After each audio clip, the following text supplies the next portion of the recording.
Halo, Halo. selamat datang di channel kami. Di video kali ini, kami akan membahas seputar karir. Nah, FYI, kami berdua adalah pasangan suami istri yang sama-sama bekerja. Jadi, kami sudah menyiapkan beberapa pertanyaan untuk kami jawab. Nah, kira-kira jawaban kita sama atau beda ya? Pertanyaan pertama adalah, berapa lama kita sudah bekerja? Nah, mungkin dari abang dulu. eh Kalau dari gua udah bekerja kurang lebih sekitar 12 sampai 13 tahun. Nah, kalau aku kurang lebih 10 tahun. Jadi sesuai sama usia kita, bedanya 2 tahun ya. Jadi Betul. alhamdulillah kita selesai kuliah waktu itu juga langsung kerja. Jadi kalau mau hitung berapa tahun kita bekerja, sebenarnya dilihatnya dari tahun kelulusan kita ya. Ya. Pertanyaan kedua adalah bekerja di bidang apa? Selama 10 tahun bekerja, mostly itu aku bekerja di bidang marketing dan di perusahaan startup. Nah, walaupun sebenarnya di awal-awal karir itu aku adalah seorang business development gitu, tapi setelah kayaknya sekitar 2 tahun awal itu akhirnya menemukan passionnya di marketing gitu sih. Nah, tapi kalau aku sendiri sebenarnya selain pekerjaan full time sebagai marketer gitu ya, aku juga seorang konsultan keuangan gitu. Oke, kalau gua bekerja saat ini di bidang business development and sales. Jadi kurang lebih sekitar 12 tahun menggeluti bidang tersebut.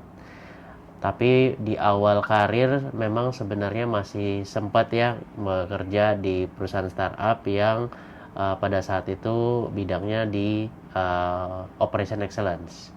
Nah, dari operation excellence pindah ke business development dan akhirnya saat ini lebih banyak menggeluti business development dan sales. Nah, mungkin tambahan sedikit ya. Jadi kan kami berdua itu sama-sama di perusahaan startup ya, dari awal Betul. karir sampai sekarang gitu. Karena memang waktu di zamannya kami gitu ya, di angkatan kami itu ketika kita lulus itu lagi Boomingnya booming startup. banget ya startup itu, e-commerce gitu ya. Itu tuh baru banget, ibaratnya di Indonesia booming banget lah gitu, sehingga demand-nya cukup tinggi gitu. Dan kita juga sebenarnya nggak plan ya untuk bekerja Betul. di startup, tapi memang pada saat itu opportunity-nya ada Betul. dan kita coba dan ternyata kita cocok gitu ya. Betul. Sampai sekarang pun kalaupun berpindah kerja, kita pun tetap Masih di masih di sekitar startup gitu. startup Tapi lah. nggak tahu untuk kedepannya gimana. Nah, pertanyaan ketiga, berapa kali pindah perusahaan? Kalau beberapa kali kerja di perusahaan, saat ini abang bekerja di perusahaan yang keempat. Sama. Sama aku juga selama 10 tahun itu tuh kurang lebih bekerja di 4 perusahaan gitu. Tapi memang ada satu perusahaan yang cukup lama ya. Betul. Gitu. Kalau misalnya di total itu mungkin 6 tahun atau 7 tahun itu di satu perusahaan. Betul. Gitu. Nah, kalau abang pun juga sama ya. Yes. Fun fact-nya perusahaan yang paling lama abang bekerja saat ini adalah perusahaan yang sekarang nih. Ya. Jadi ada sekitar ya 7 sampai 8 tahun lah di sini. Sebelumnya memang udah nggak ya relatif lah ya, mungkin di sekitar 2 tahun, 3 tahun atau setahun. Ya. Kriteria dalam memilih perusahaan. Ada dulu lah. Oke, nah kalau aku sendiri sebenarnya kriterianya lebih kepada paling pertama itu role-nya dulu gitu, karena memastikan juga secara experience, secara skill set itu tuh cocok dengan perusahaannya. Terus yang kedua mungkin secara kebijakan perusahaannya.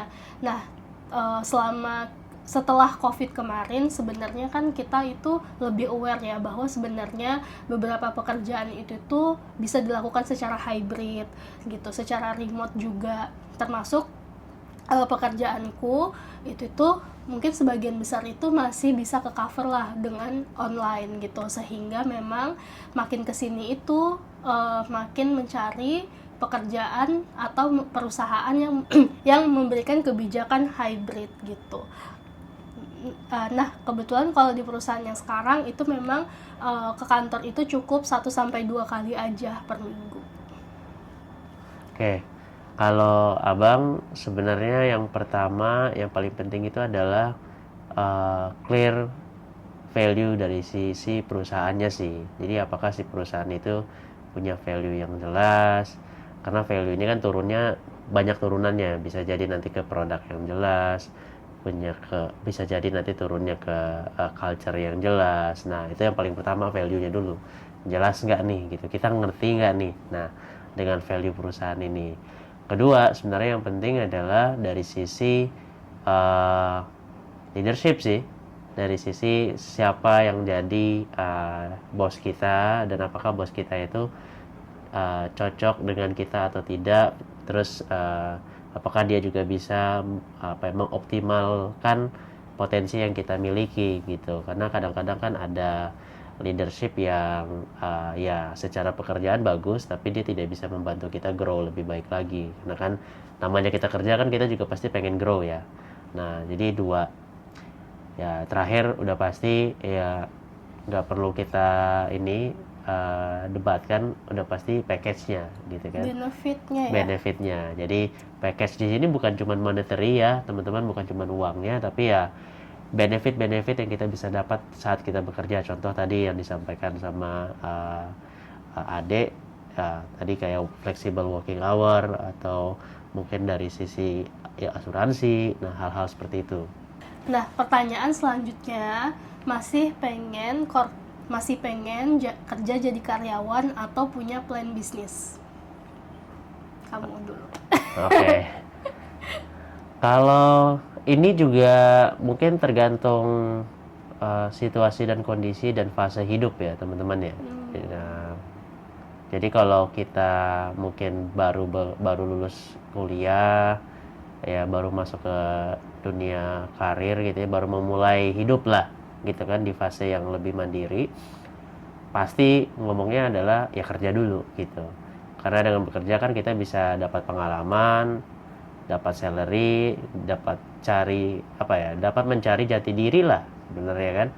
Kita itu lebih passionate kemana nih, apakah memang kita suka bekerja atau memang kita punya independensi dan mindset yang kayaknya lebih cocok kita berdikari gitu kan, jadi entrepreneur. Nah, kalau abang di starting phase pasti harusnya mungkin lebih ke memilih bekerja, tapi kalau kita udah sampai di stage tertentu ya mungkin sudah mulai consider yang lain. Nah, kalau abang sendiri ya melihatnya sebenarnya ya ada fase di mana nanti mungkin akan memilih untuk bisa jadi entrepreneur gitu, dengan pengalaman, networking, apapun yang kita sudah miliki itu karena memberikan kembali kebebasan kepada kita untuk bisa menentukan kita mau kemana dan ngapain aja gitu ya. Ya kebebasan itu adanya di entrepreneurship sih kalau menurut abang.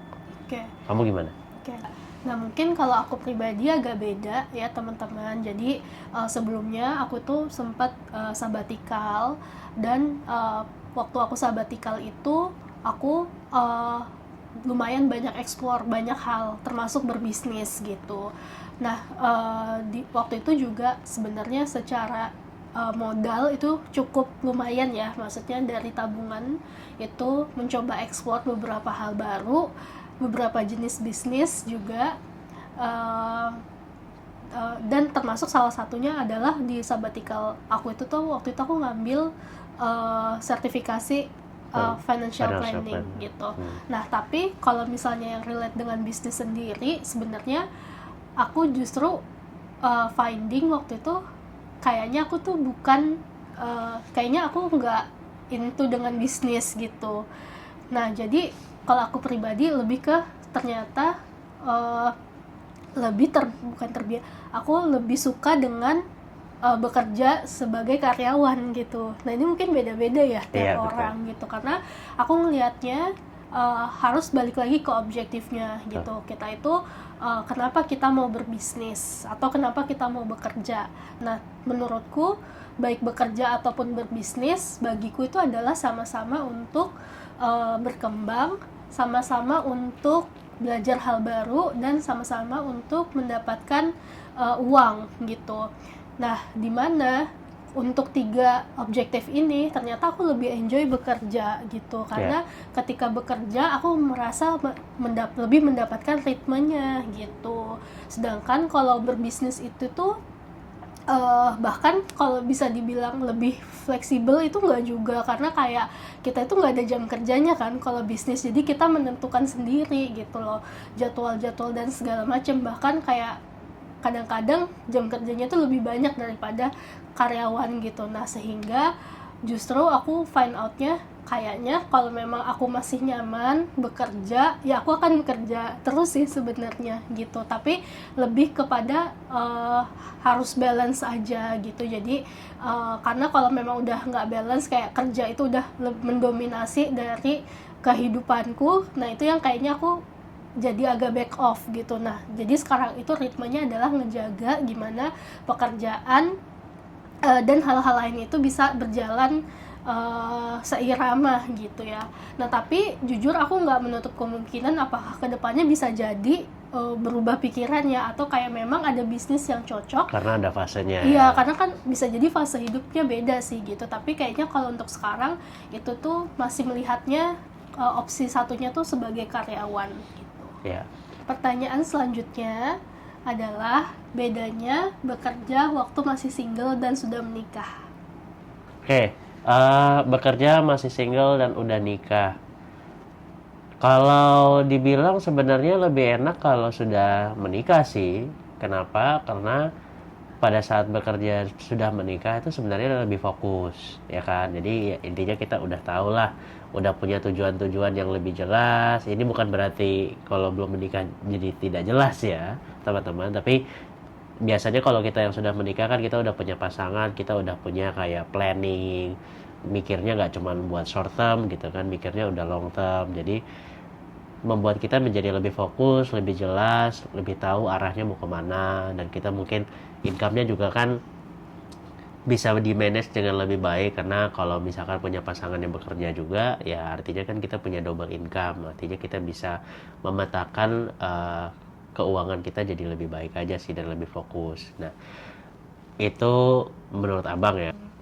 Oke, nah kalau aku jawabannya kurang lebih sama ya, karena aku ngerasa ketika kita udah menikah itu kita itu secara mungkin bisa secara planning itu tuh lebih jauh gitu ya. Karena kalau waktu single mungkin kita banyak fokusnya tentang, ya again ya, kalau aku pribadi juga ngelihatnya lebih ke yang objektifnya tuh short term gitu ya, goalsnya. Nah, kayak ketika udah menikah itu mungkin kita jadinya punya goal yang lebih besar, karena mungkin memikirkannya bukan satu orang Bukan aja, diri kita sendiri, tapi kita ya. berdua ataupun nanti keluarga kecil Betul. kita gitu. Nah, sehingga aku pun sebenarnya secara financial planning itu lebih improve ketika udah menikah kan, kayak gitu sih. Sama yang kedua mungkin dari sisi mengatur waktu ya. Jadi kayak mungkin kalau sebelum menikah itu kita ibaratnya kalau kerja itu tuh bisa hajar aja gitu ya, kayak dalam artian mau lembur sampai malam Ya, benar pun, juga. atau kerja di weekend pun tuh kayak mungkin ya udah gas Ya, aja gitu. kayak nggak ada kehidupan ya, maksudnya Iya kan, ya kan mikirnya mungkin hanya kerja aja, dan Iya. ya karena kan sendiri kan. iya, sama umur 20 tahunan juga kita fase learning kan, belajar sebanyak-banyaknya gitu. Nah, tapi memang kayak ketika udah menikah itu ya kita harus bisa pandai-pandai ngatur waktu Iya, gitu ya. balancing ya. Jadi kayak harus ada waktu buat keluarga juga gitu ya, waktu buat diri sendiri juga gitu. Jadi mungkin itu juga yang cukup berasa gitu ya. Nah, pertanyaan selanjutnya adalah gimana cara membagi waktu antara bekerja dan di rumah. Kamu dulu, ibu rumah tangga. Oke, nah jadi kalau aku pribadi sebenarnya bersyukur dapat perusahaan yang kasih kebijakan hybrid, teman-teman. Mungkin sangat hemat waktu untuk transportasi gitu, karena kan kalau di Jakarta itu mungkin kita pulang pergi bisa 3-4 jam kalau digabung gitu. Nah, hemat waktunya itu ya aku pakai buat urusan rumah tangga gitu. Jadi untuk bersih-bersih rumah, masak dan lain-lain gitu. Kalau aku pribadi di usia yang sekarang gitu ya, punya prinsip untuk nggak ngebawa pekerjaan itu setelah jam kerja gitu, maupun di weekend. Tapi kalau memang urgent banget ya nggak ada masalah sebenarnya, karena kadang-kadang pun kayak dengan kesadaran sendiri emang kayak biasanya kita mau mau nyicil pekerjaan di weekend ya fun-fun aja, tapi nggak most of the time kayak gitu. Walaupun kan ya pekerjaan tuh nggak ada habisnya kan teman-teman, kadang-kadang kita secara psikologis atau badan itu rasanya kayak pengen lanjut kerja gitu, tapi kayak harus punya bisa ngebatasin juga sih gitu. Nah kalau aku kayak bisa setelah jam 6 gitu ya beneran laptopnya ditutup, melakukan hal yang lain gitu, fokus ke pasangan, ke keluarga gitu. Begitu juga di weekend sebenarnya. Ya, kalau abang sih kurang lebih mirip ya. Intinya ini self control ya. Jadi gimana caranya kita bisa ngebalancing kebutuhan pekerjaan sama kebutuhan kita di luar pekerjaan. Nah, kalau abang tadi kurang lebih sama. Ya, sebisa mungkin di weekend itu kita komit untuk tidak ada pekerjaan yang kita bawa ke rumah. Gitu ya. Jadi kita benar-benar pakai untuk spending waktu dengan keluarga, ya kan, karena itu kan penting juga sama pentingnya dengan pekerjaan. Tapi kalau memang ada hal-hal yang urgent, biasanya kuncinya adalah komunikasi sih teman-teman. Jadi yang penting kita bisa komunikasikan dengan baik dengan pasangan, kenapa ini urgent. Sama lah kalau kita kerja kan kita juga bisa raise urgency-nya gitu kan, biar orang tahu kenapa ini penting. Nah, sama, jadi komunikasikan dengan baik dengan pasangan. Ya harusnya pasti bisa lah, ibaratnya ngambil 1 atau 2 jam maksimal untuk bisa ngeberesin hal-hal yang sifatnya urgent di luar jam kerja gitu. Tapi ya kalau dari abang pribadi, abang sebisa mungkin tidak menormalisasikan itu, karena ya kalau ya memang agak lucu ya kalau kita ngomongin startup kan pekerjaan itu sangat dinamis, tapi ya itu balik lagi ke komitmen bisa apa enggak gitu. Karena ya kalau nggak kita lakukan sering kebablasan, yang ada nanti malah kita jadi nggak bisa ngebalancing. Ya kurang lebih gitu sih. Aku mau nambahin satu hal sih. Jadi mungkin salah satu tips juga adalah ketika kita udah lagi waktu quality time sama pasangan, itu sebisa mungkin sebenarnya nggak sering buka handphone gitu, atau handphonenya ditaruh di mana dulu gitu, karena kita kadang-kadang otomatis tuh kalau udah pegang handphone baca chat kerjaan ataupun ya scrolling sosmed dan segala macam. Nah itu menurutku jadi kayak walaupun yang bikin kayak walaupun kita hadir gitu ya bareng pasangan, tapi kayak sebenarnya pikirannya kemana gitu. Nah itu yang kayak kita pun juga masih terus ngelatih itu biar bisa bener-bener being present gitu bareng pasangan kita. Betul. Nah yang terakhir adalah gimana cara kita support pasangan dalam karir. Oke, kamu dulu. Oke. Nah, kalau aku mungkin lebih kepada berusaha memahami situasi ya teman-teman gitu. Jadi ya namanya pekerjaan itu kan naik turun gitu. Kadang-kadang kita lagi yang bagus banget, atau kadang-kadang kita lagi yang di posisi lagi banyak tuntutan segala macam gitu. Nah, kalau menurutku harus pandai-pandai melihat situasi juga. Jadi kayak memang nih kita berdua ibaratnya punya harapan gitu ya, kayak pasangannya merhatikan kita segala macam gitu. Tapi kayak ketika misal pasangan lagi stres banget, itu kan kayak kelihatan banget ya pulang kerja kayaknya nggak mau, kayaknya kayak nggak mau diganggu dulu nih, atau kayaknya kelihatan banget dari raut mukanya capek gitu ya. Ya jangan dipaksa untuk kayak cerita segala macam gitu. Nah kalau aku pribadi kayak sering banget kayaknya kayaknya banyak nih yang terjadi gitu ya di kantornya dia, atau kayak dia lagi ada banyak masalah banget sih gitu. Nah aku tuh nggak mau maksa dia untuk cerita saat itu juga. Jadi tapi kayak kapanpun dia mau cerita, kayak aku pasti akan dengerin kayak gitu.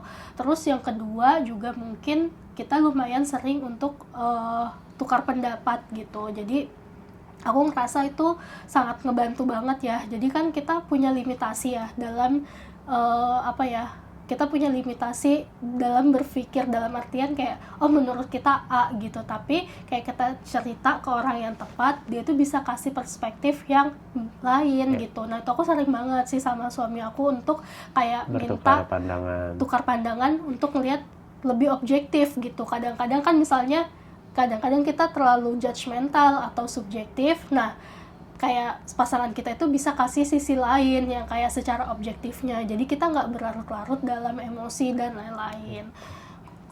Yang kedua itu. Terus yang ketiga, kalau aku again sebagai istri juga berusaha mungkin kayak ketika suami itu pulang ke rumah, ya rumah itu udah bersih, ada makanan gitu, jadi memang ya sampai rumah beneran bisa istirahat gitu pasangannya, kita bareng-bareng mau cerita itu enak. Jadi benar-benar bisa ya rumah itu jadi tempat nyaman untuk pulang lah gitu. Ya, betul.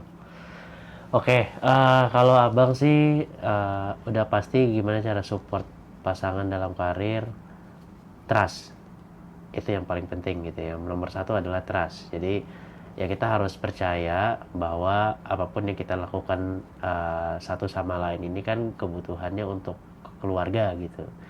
Jadi kita harus tetap punya trust dan value yang sama, tujuannya sama, ya itu nomor satu. Kedua, cara support adalah kurang lebih sama Adek, komunikasi pastinya, lihat timing. Jadi kalau misalkan yang namanya kerja kan tahu kita beda, mungkin ada saat kita lagi mungkin posisinya lagi stable, tapi pasangan kita mungkin lagi down, nah atau kebalikan. Jadi kita harus lihat timing, ya teman-teman pasti bisa baca situasi lah, apalagi dengan pasangan sendiri gitu kan. Jadi lihat situasi yang tepat, baru habis itu mungkin komunikasikan. Nah, komunikasi ini sangat penting teman-teman, karena kadang-kadang kita tuh suka menganggap remeh atau mungkin ngerasa kayak ya udah deh daripada gue cerita nanti malah nambah pikiran. Nah ini buat gue pribadi ini sesuatu yang menurut gue salah sih. Jadi sebisa mungkin transparan dan sebisa mungkin apapun itu sampai hal kecil pun yang memang kira-kira terjadi gitu ya, itu better dikomunikasikan ya dengan cara yang mungkin berbeda-beda, nggak ada masalah, yang penting komunikasikan supaya pasangan kita tuh tahu situasi dan kondisi kita itu seperti apa, dan ini mungkin bisa menjadi bahan diskusi juga. Nah baru yang ketiga masuk ke ya tadi cara supportingnya adalah ya mungkin kita bisa saling bertukar pikiran. Nah bertukar pikiran ini mungkin disclaimer-nya atau garis bawahnya adalah ini sifatnya diskusi gitu kan.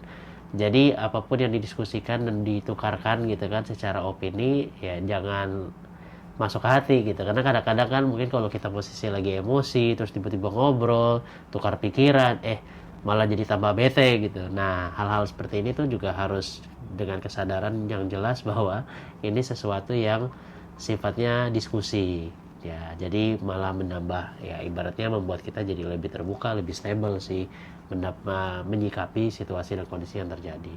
Kurang lebih gitu kalau abang. Kurang lebih itu vlog kali ini. Nah kalau teman-teman suka tipe vlog Q&A seperti ini, bisa tulis di kolom komentar ya. Sampai jumpa di vlog selanjutnya. Dadah. Bye.